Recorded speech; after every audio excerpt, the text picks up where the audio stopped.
नमस्कार, जी न्यूज पर बिलासपुर प्रदेश भर की तमाम ताज़ा तरीन खबरों के साथ इस वक्त मैं हूं सुमित। खबरों की ओर बढ़ने से पहले नजर डालते हैं आज की हेडलाइंस पर।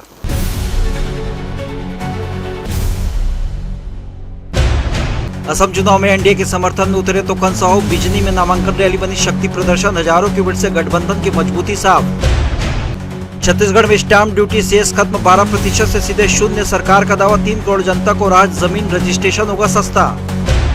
बिलासपुर के नेहरू नगर में देर रात गैस सिलेंडर ब्लास्ट, घर पूरी तरह क्षतिग्रस्त, परिवार सुरक्षित, लाखों का नुकसान, इलाके में दहशत का माहौल। लेलुंगा के नवीन गढ़ गांव में अवैध अफीम की खेती का खुलासा, पुलिस जांच में जुटी, संगठित नेटवर्क की आशंका से प्रशासन में हड़कंप, कई बड़े खुलासों की संभावना। अब समाचार विस्तार से।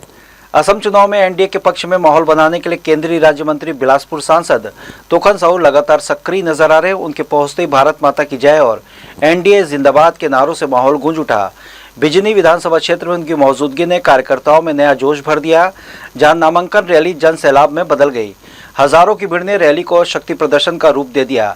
चिरांग जिले के बिजनी में आयोजित इस रैली में एनडीए प्रत्याशी अरूप कुमार डे ने नामांकन दाखिल किया। उनके समर्थन में बड़ी संख्या में लोगों की भागीदारी देखने को मिली।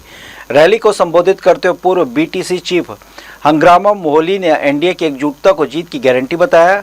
मंच पर अभिराम महानायक, बिराज बरगामरी और सुभाष बसुमतारी समेत कई वरिष्ठ नेता मौजूद रहे। बीजेपी, बीएफ और एजीपी के नेताओं की एक मंच पर मौजूदगी ने गठबंधन की मजबूती का स्पष्ट संदेश दिया। नेताओं ने विकास, सुरक्षा और स्थायी शांति के मुद्दों को लेकर जनता से समर्थन की अपील की। वहीं तोकन साहू लगातार अलग अलग विधानसभा क्षेत्रों में जनसंपर्क कर रहे हैं। जहां भी वे पहुंच रहे, कार्यकर्ताओं और आम जनता द्वारा उनका जोरदार स्वागत किया जा रहा है, जिससे उनके पक्ष में माहौल मजबूत होता नजर आ रहा है। जिताएंगे, कितने हजार वोटों से जिताएंगे? 1 लाख वोट से भी ज्यादा से जिताएंगे। एक बार ताली बजाइए जोरदार। 1 लाख से भी ज्यादा वोट से हमारी माता मुझे हमारे एनडीए के प्रत्याशी को जिता करके भेजेंगे। एक गमछा में आप सबकी ओर से मैं वेट कर रहा हूँ। ये चुनाव का जीत के लिए है। ताली बजा करके जयकारा लगाएंगे। बोलिए भारत माता की। अमेरिका, इजराइल और ईरान के बीच बढ़ते अंतर्राष्ट्रीय तनाव का असर अब आम जिंदगी पर दिखाई देने लगा है। न्यायदानी बिलासपुर में कमर्शियल गैस सिलेंडरों की भारी किल्लत ने होटल और ढाबा संचालकों की कमर तोड़ दी है। हालात इतने बिगड़ चुके हैं कि आधुनिक रसोई छोड़ अब संचालकों को पारंपरिक चूल्हों का सहारा लेना पड़ रहा है। बिलासपुर शहर में इन दिनों गैस संकट की तस्वीरें बेहद मार्मिक और चिंताजनक नजर आ रही हैं।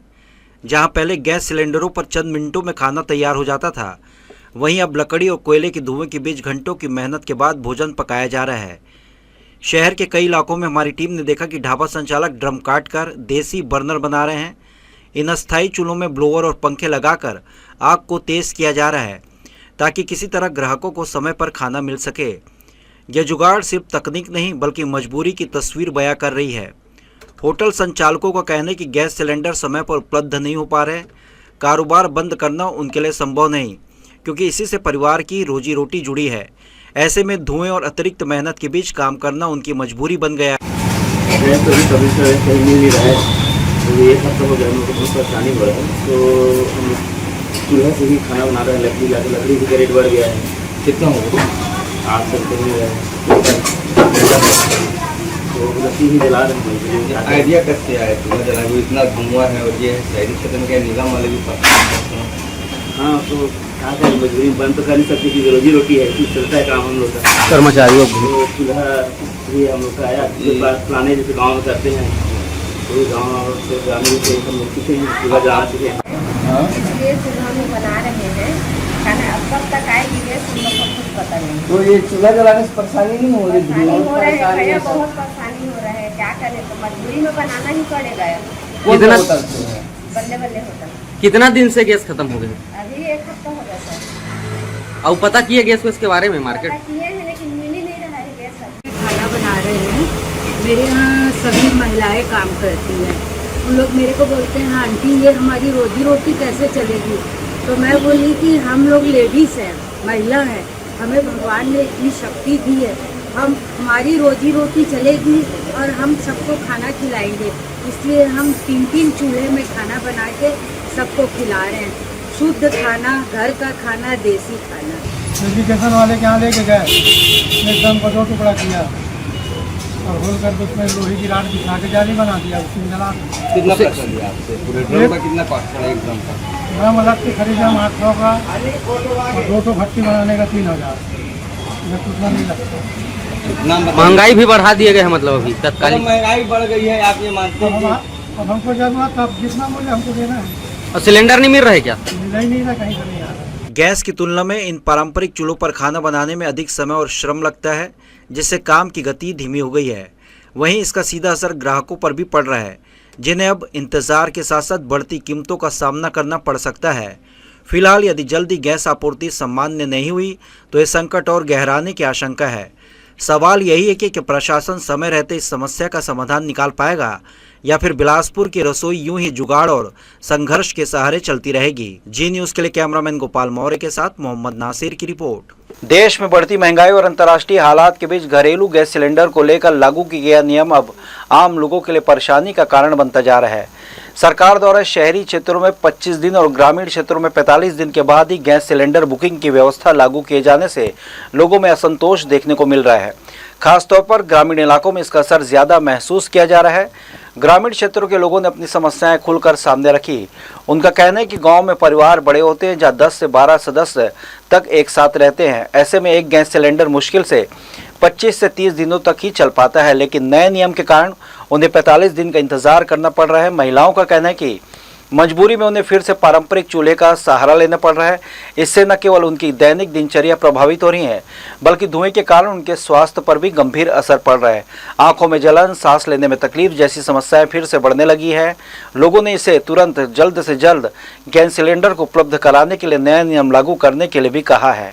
भने दिन हो गए गैस लेवा था मल्ला, तो मुश्किल से महीना भर जाते चूल्हा बारबो। तो ये मतलब धुआं नहीं होगी फिर?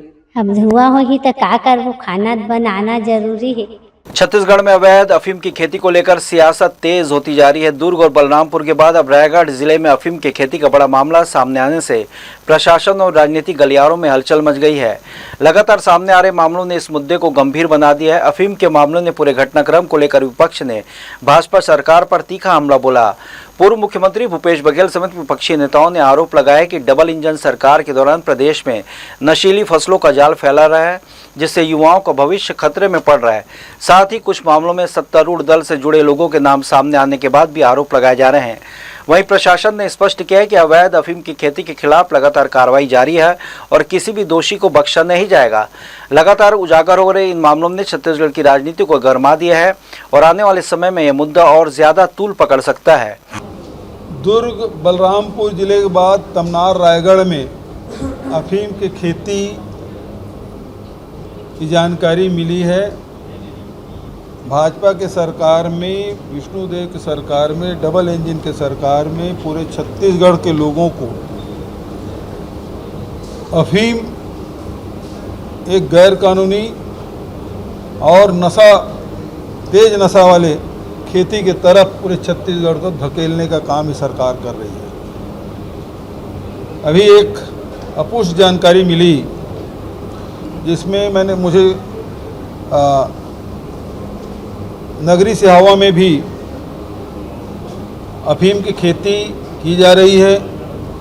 अभी पता चला है कि भाजपा का बड़ा नेता जिसके फार्म हाउस है और फार्म हाउस के बीचों बीच 20 एकड़ ज़मीन में अफीम की खेती वो कर रहे थे और जैसे मैंने मीडिया के माध्यम से बात कही, तुरंत बुलडोजर लेके उसको नष्ट कर दिया गया, जला दिया गया है। इस प्रकार की खबरें हैं।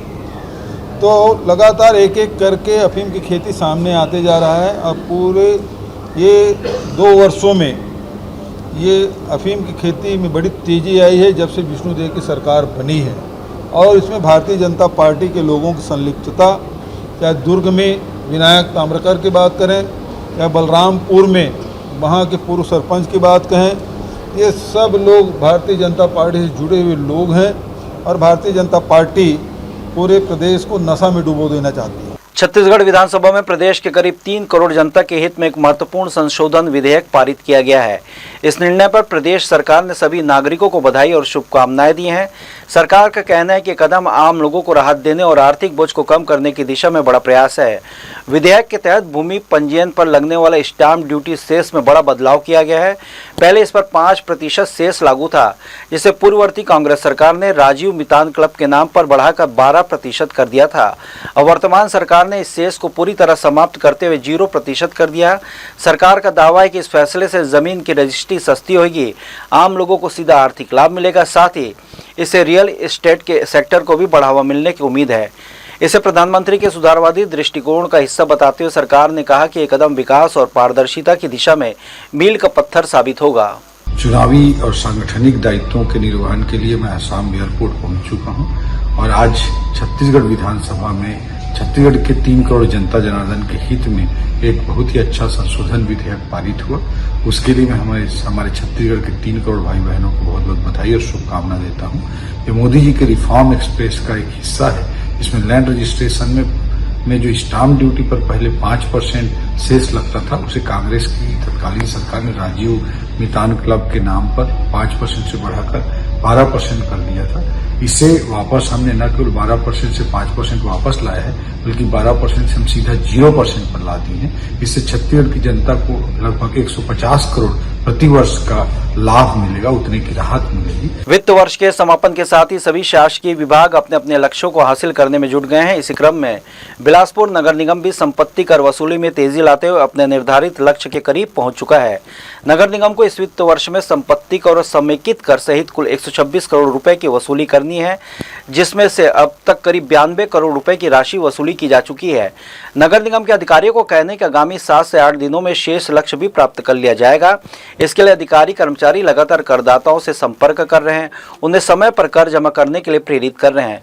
पिछले कुछ वर्षों में नगर निगम की टैक्स वसूली में उल्लेखनीय वृद्धि देखी गई।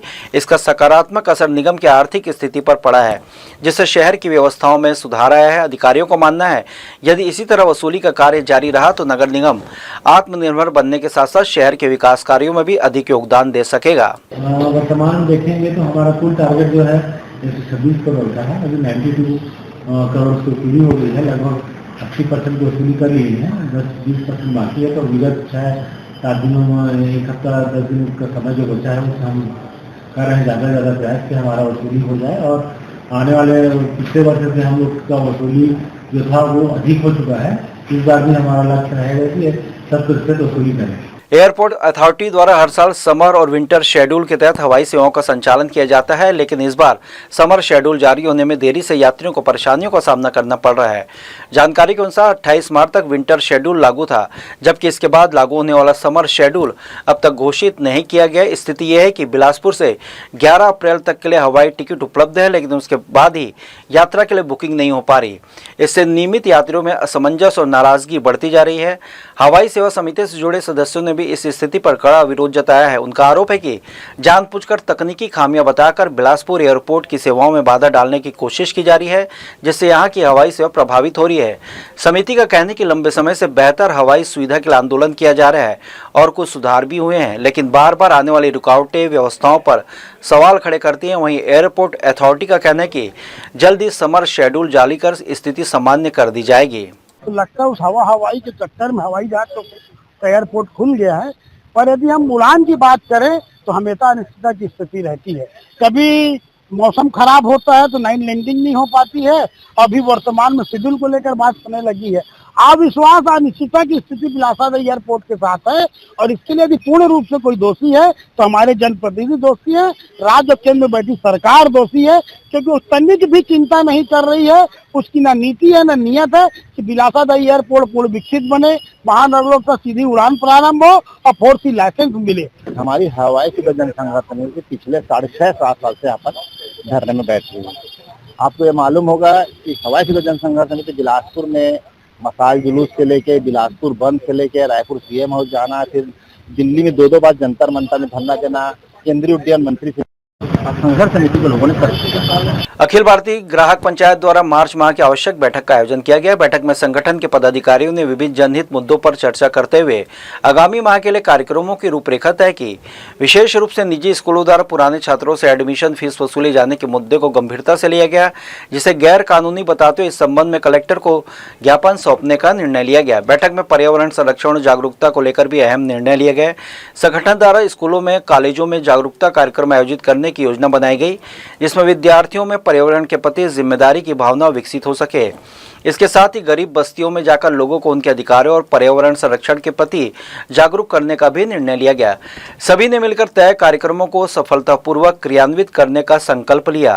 बुलेटिन में खबरें और भी हैं, वक्त हो चला एक छोटे से ब्रेक का। ब्रेक के बाद हम लौटेंगे जल्दी, आप कहीं मत जाएं।